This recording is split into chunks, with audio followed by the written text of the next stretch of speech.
하루를 살아가는 아침 묵상. 오늘의 본문 말씀은 레위기 15장 25절에서 30절입니다. 어떤 여자가 자기 몸이 월경 기간이 아닌데도 여러 날 동안 줄곧 피를 흘리거나 월경 기간이 끝나는데도 줄곧 피를 흘리면 피가 흐르는 그 기간 동안 그 여자는 부정하다. 몸이 불결한 때와 같이 이 기간에도 그 여자는 부정하다.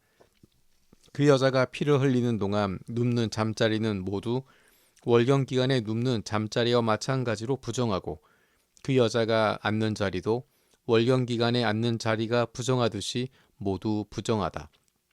누구나 이런 것들에 닿으면 부정하다. 그는 옷을 빨고 물로 목욕을 하여야 한다. 그는 저녁 때까지 부정하다. 그러나 흐르던 피가 멎고 나서도 정하게 되려면 그 여자는 이래 동안 기다려야 한다. 그런 다음에야 정하게 된다. 여드레째 되는 날에 그 여자는 산비둘기 2마리나 집비둘기 새끼 2마리를 회막 어귀에 제사장에게로 가져와야 한다. 그러면 제사장은 그것들을 받아서 하나는 속죄제로 드리고 나머지 하나는 번제로 드린다.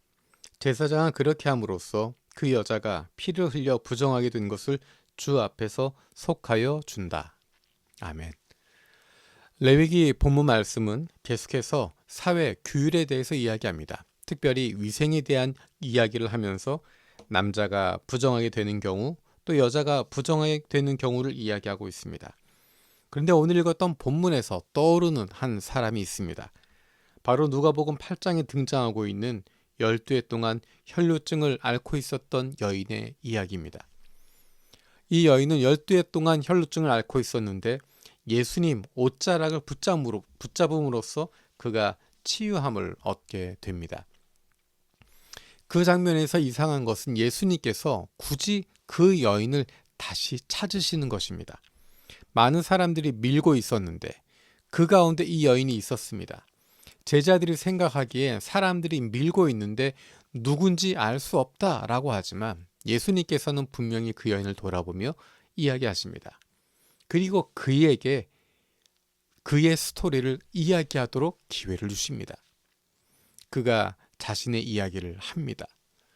예수님께서 그를 보면서 네 믿음이 너를 구원하였다 라고 말씀해 주십니다. 이 장면에서 중요한 부분은 예수님께서 비밀리에 예수님을 따라와서 그 옷자락을 만졌던 이 여인을 공개적으로 드러나게 하신다는 것입니다. 그가 믿음으로 그런 일을 하였고 그에게 이런 스토리가 있었고 지금 어떤 일이 그 몸에 일어났다라고 하는 것을 공개적으로 말하도록 하고 계십니다. 왜 그러셨을까? 오늘의 본문을 읽으면서 그 생각을 하게 됩니다. 이 여인이 12년 동안 12해 동안 혈루증으로 몸에서 피가 흐르는 그 질병으로 얼마나 힘들고 어려웠을까?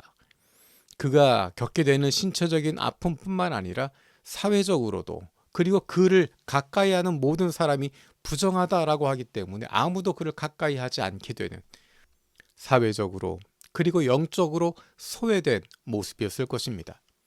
그렇게 12회라고 하는 긴 시간을 보냈는데 그가 이제 회복되는 것입니다. 믿음으로 주님 앞에 나와왔을 때 그분의 옷자락을 붙잡았을 때 하나님이 그를 고쳐주십니다. 예수님께서 이 여인을 부르신 것은 굳이 그를 부르신 것은 하나님께서 그와 함께 하신다고 하는 것을 일깨워 주시는 것입니다. 그의 병은 공개적으로 제사장에게 가서 속죄함을 받아야 하는 것이었습니다. 예수님께서 그 자리에서 그 여인의 구원을 선포해 주고 계십니다. 제사장이 선포하는 것처럼 예수님께서 이 여인에게 네가 구원받았다. 너의 믿음이 너를 구원하였다라고 이야기해 주고 계십니다. 하나님과의 관계가 그 순간에 회복되게 됩니다. 어쩌면 하나님으로부터 버림받았다라고 생각할 수 있었을 텐데 이제 이 여인은 주님이 나를 돌아보시는구나, 하나님이 나를 돌아보시는구나 하는 마음을 갖게 됩니다. 육체적으로 회복될 뿐만 아니라 영적으로 살아나게 되고 사회적으로도 회복되게 되는 것입니다. 하나님께서 이런 율법을 만들어주신 이유가 무엇일까?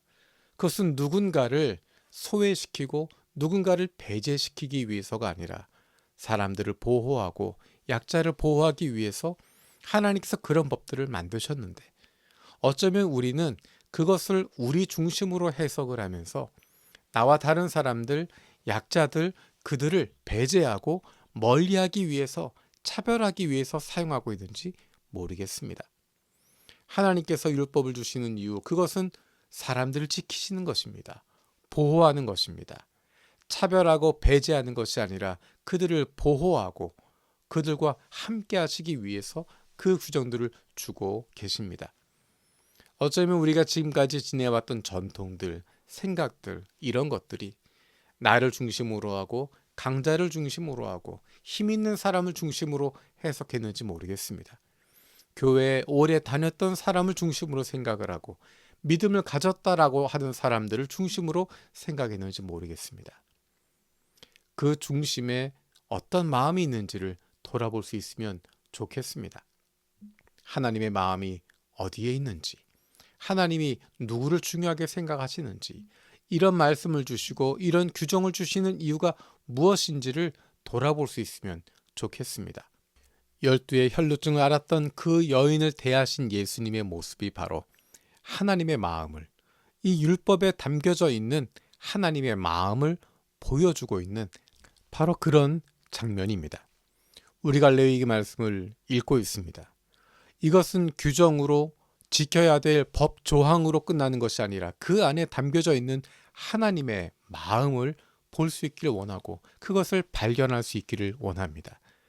예수님의 모습을 통해서 예수님께서 이 율법을 어떻게 해석하고 계시는지, 어떻게 실천하고 계시는지를 보면 우리가 어떻게 살아야 할지를, 우리가 지금 읽고 있는 이 말씀들, 레위기의 말씀들, 모세오경의 말씀들, 이 말씀들을 어떻게 우리의 삶 속에 적용해야 할지를 발견할 수 있게 될 것입니다. 예수님을 생각하며 레위기의 말씀을 함께 읽어가기를 원합니다. 살아계신 아버지 하나님, 감사드립니다. 레위기 말씀을 읽으면서 예수님의 모습을 생각합니다. 예수님께서 이 말씀들을 어떻게 실천하고 있었는지, 그리고 이 말씀의 중심이 무엇인지를 예수님의 삶을 통해서 보여주셨던 것 기억합니다. 우리가 레위기 말씀을 읽으면서 예수님의 모습을 기억하고 그로 말미암아 율법 안에 담긴 하나님의 마음을, 그 중심을 발견할 수 있는, 그리고 그것을 닮아갈 수 있는 저희들 되게 하여 주옵소서. 감사드리고 예수님의 이름으로 기도드립니다. 아멘.